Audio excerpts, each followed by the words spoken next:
Your Excellency, Prime Minister Kamala Prasad Vishesarji, Honorable President of the Senate, Mr. Wade Mark, Honorable Speaker, Mr. Jagdev Singh, Honorable Ministers, distinguished members of Parliament, Namaskar, Suprabhat, good morning. I am deeply honored to stand before you, the elected representatives of a proud democracy and a friendly nation. I bring greetings from 1.4 billion people of India. I also bring warm wishes from the people of Ghana, the country I visited just before arriving here. I am humbled to be the first Indian Prime Minister to speak to you in this iconic Red House.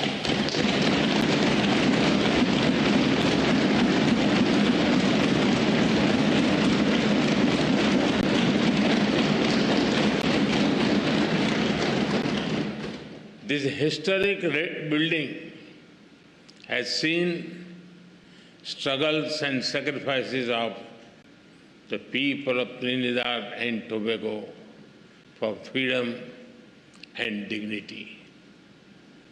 Over the past 6 decades, it has stood strong as you built a just, inclusive, and prosperous democracy.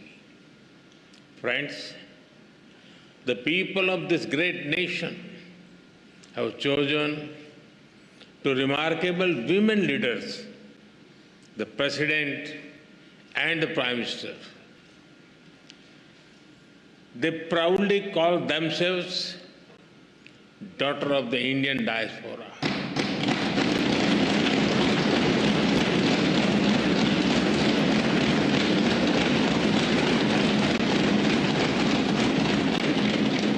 They take pride in their Indian heritage. In India, we admire their leadership, grit, and determination. They are living symbols of the relationship between our countries, built on shared roots and shared dreams.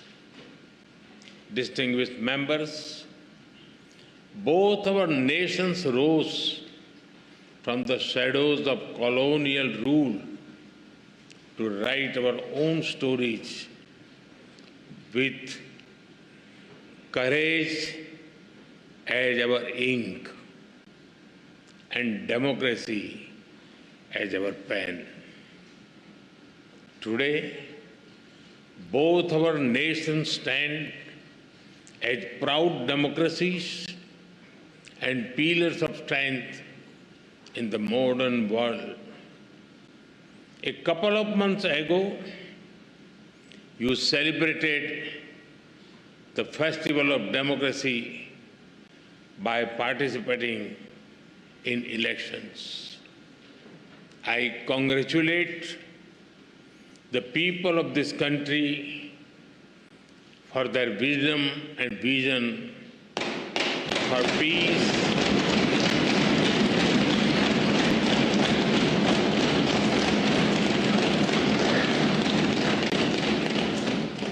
peace, stability, and prosperity. I also congratulate the newly elected members of this august House.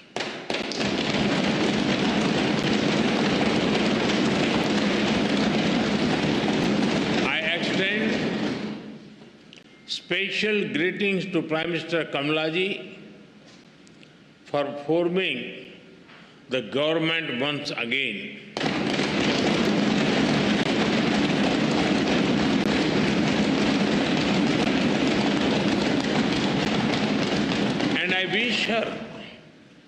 continued success as he leads this great nation towards sustained growth and prosperity.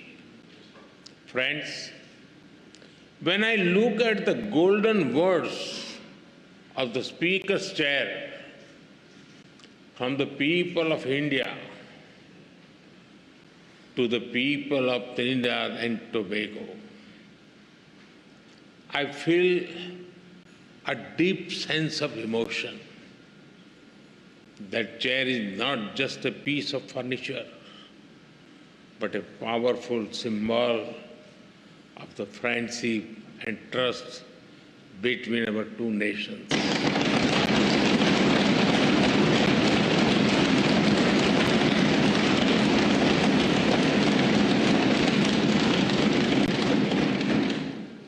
The words expresses the bond that one democracy feels for another. आप सभी जानते हैं, भारतीयों के लिए democracy सिर्फ एक political model भर नहीं है, हमारे लिए ये वे ऑफ लाइफ है, हमारी हजारों वर्षों की महान विरासत है। इस संसद में भी कई साथी ऐसे हैं जिनके पूर्वज बिहार से हैं। वो बिहार जो महाजनपदों यानी एंशिएंट रिपब्लिक्स की भूमि है।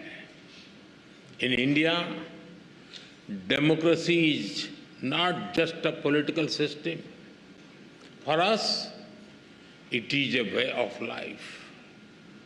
Your parliament also has some members whose forefathers were from the Indian state of Bihar, which is famous for centers like Vaishali. Friends, there is a natural warmth in the connection between our two countries. I must say, Indians are among the most passionate fans of the West Indies cricket team. We cheer for them with all our heart, except when they are playing against India. The relationship between our two countries is based on the foundation of centuries-old bonds. 180 years ago, the first Indians arrived on this land after a long and hard journey. Oceans away, the Indian beats blended beautifully with the Caribbean rhythm. Here, Bhojpuri found harmony with Creole. Dal pudi met doubles, and tabla met the steel pan.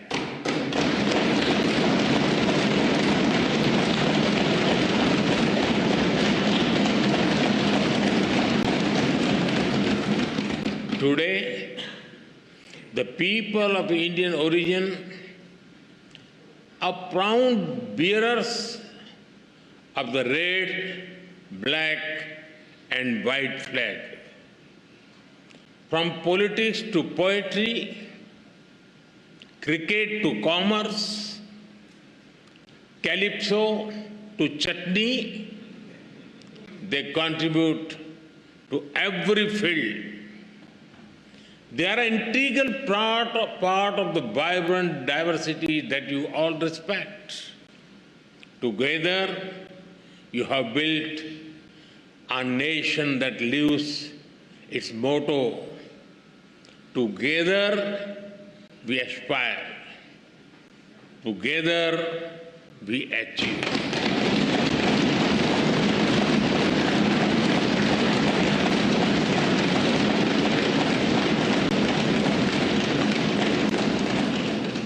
Friends, earlier today, Her Excellency, the President, graciously conferred upon me this country's highest national award. I accept it with humility on behalf of 1.4 billion Indians. Now, with immense gratitude, I dedicate it to the enduring friendship and the ancestral ties between our two nations.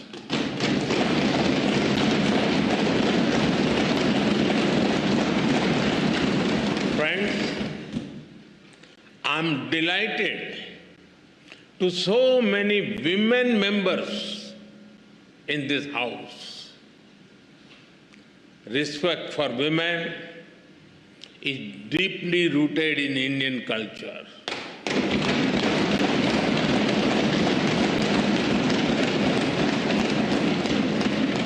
One of our important holy texts, the Skanda Purana, says, Dashaputro sama kanya dasaputran pravardhayan yat phalam labhate mratyam tat labhyam kanya ekaya. It means one daughter brings as much happiness as 10 sons. We are strengthening the hands of women to build a modern India. From space to sports, startups to science, education to enterprise, aviation to armed forces, they are leading India to a new future in various domains. Like you, we have our women who rose from humble beginnings to become our president.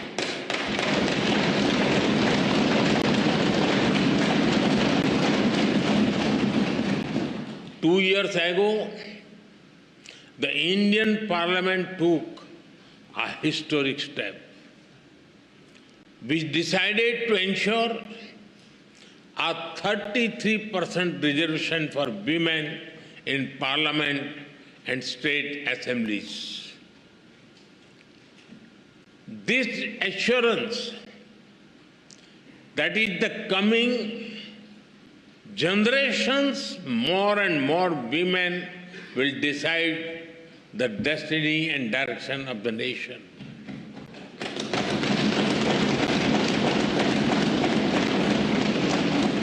Women leaders are also thriving at the grassroots in India. Around 1.5 million elected women power local governor institutions. We are in an era of women-led development. This was also one of the important themes that we furthered during our G20 presidency. हम भारत में women lead development का एक नया model विकसित कर रहे हैं. अपनी G20 प्रेसिडेंसी के दौरान भी इस मॉडल की सफलता को हमने पूरी दुनिया के सामने रखा है. Distinguished members, today India is the fastest growing major economy in the world. Every sector, every region, and every society is part of this growth story. India's growth is inclusive and people-centric. A recent report of the International Labour Organization notes that India's social security and welfare umbrella covers 950 million people. That is almost 1 billion people, which is a greater population than most countries in the world. Our vision for such inclusive growth does not stop at our borders. We see our development also as a responsibility towards others, and our priority will always be the global South.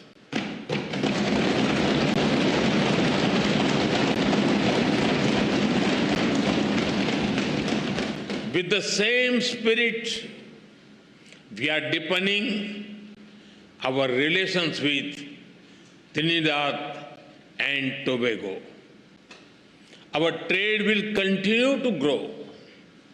We will encourage our businesses to invest more in this country. Our development partnership will expand. Training capacity, building, and skill development will keep human development as its center. Health has been and will remain a key part of our partnership. Many Indian doctors and healthcare workers have been serving here with distinction.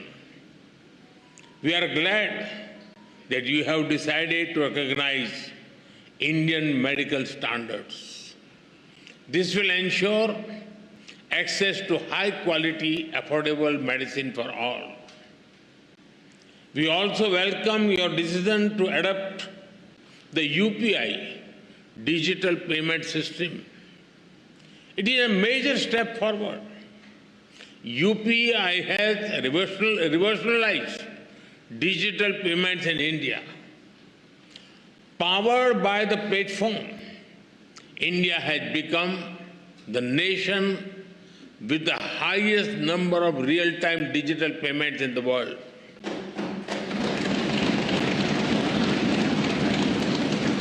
Today, in India, even the mango sellers have QR code. If you try to pay them in cash, they will ask you to use UPI because they don't have the change. We are also keen to collaborate on other digital innovations. As India develops AI tools to foster growth and development in the global South, Trinidad Tobago will be a priority nation for us.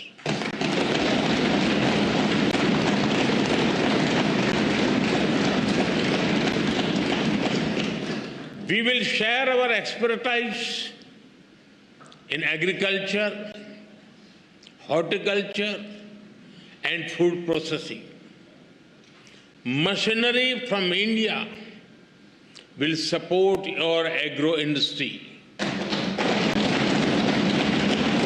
And because development is about dignity, we will organize an artificial limb fitment camp and differently able citizens here.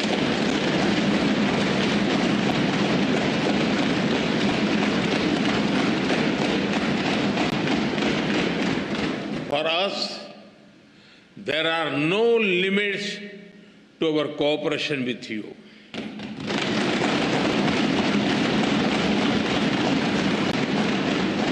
We will always be guided by your needs and priorities. Friends, synergy between our nations holds immense promise. As a key player in the Caribbean and bridge to Latin America, Trinidad and Tobago has a great potential.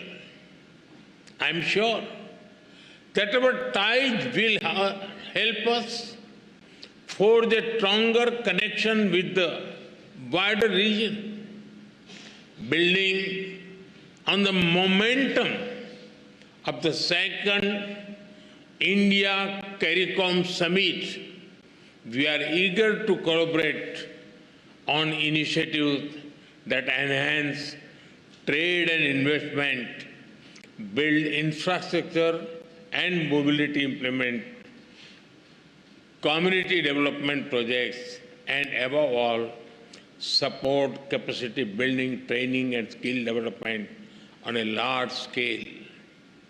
Friends, I also see our partnership in a larger global framework. The scale and speed of change in the world is unprecedented.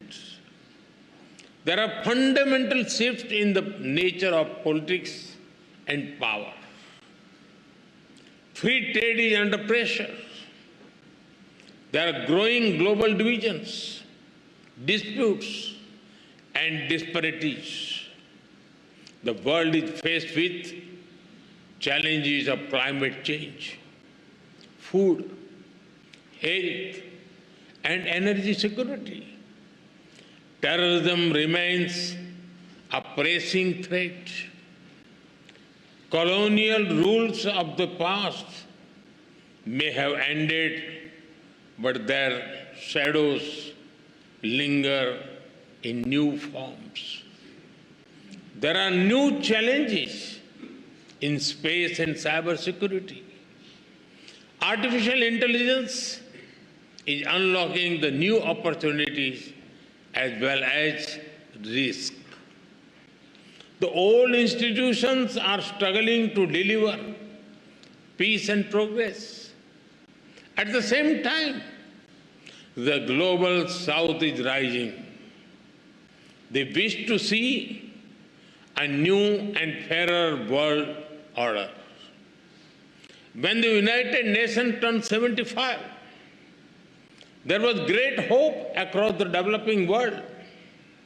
A hope that long-pending reforms would be realized, that their voices would finally be heard. But that hope has turned into disappointment. The voice of the developing world remains on the margins. India has always tried to bridge this gap. For India, Mahasagar, mutual and holistic advancement for society and growth across regions is the guiding vision for the global south. Whenever we got the opportunity, we have given voice to the global south. During our G20 presidency, we brought the concerns of the global south to the center of global decision making. During the pandemic, while caring for our 1.4 billion people, India provided vaccine and medicines to over 150 countries.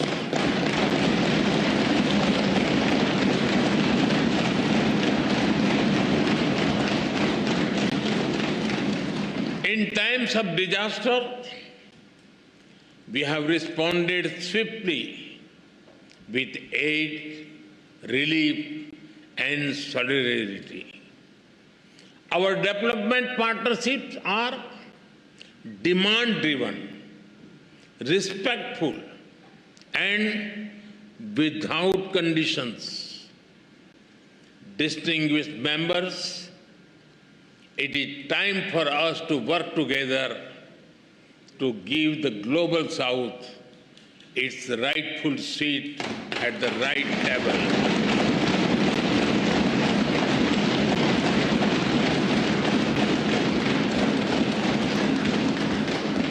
To ensure climate justice so that the burden does not fall on those who have contributed the least to the climate crisis. we consider Trinidad and Tobago an important partner in this endeavor.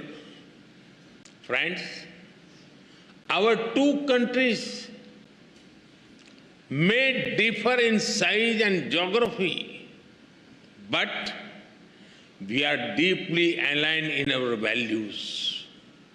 We are proud democracies.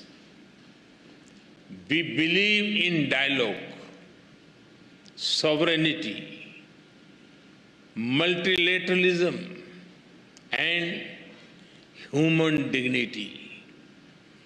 In these times of conflicts, we must remain true to those values. Terrorism is the enemy of humanity.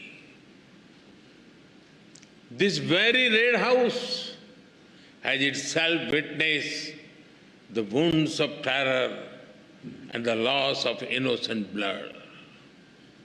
We must stand united to deny terrorism any shelter or space. We thank the people and the government of this country for standing with us in our fight against terrorism. Friends, our forefathers struggled, sacrificed, and had dreams of better lives for future generations. Both India and Trinidad Tobago have come a long way on the journey to the future we have promised our people. But we still have a lot to do by ourselves and together. All of you, as members of the Parliament, have a vital role in shaping that future. From Ayodhya to Arima, from the Ghats of Ganga to the Gulf of Paria, may our bonds grow ever deeper and our dreams ever higher. With these thoughts, I thank you once again for this honor. As you say here, with grace and pride, respect due. Thank you. Thank you very much.